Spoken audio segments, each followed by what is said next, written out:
Handa raw si Department of Public Works and Highway Secretary Vince Dizon na humarap sa panibagong investigasyon sa umano'y irregularidad sa pagtatayo ng ilang pasilidad noong 2019 Southeast Asian Games.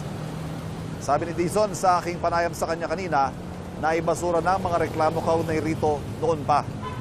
Si Dizon ang presidente noon ng Bases Conversion and Development Authority o BCDA na nangasiwa sa construction ng New Clark City Sports Complex.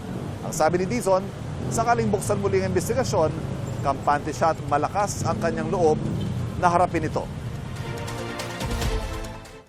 Kung merong mga investigasyon pang gustong gawin, open na open tayo dyan kasi kampante tayo at magakas ang loob nating depensahan yan. Dahil hindi lang yan above board, in-advise ng ADB, pero pag nakita mo, quality talaga.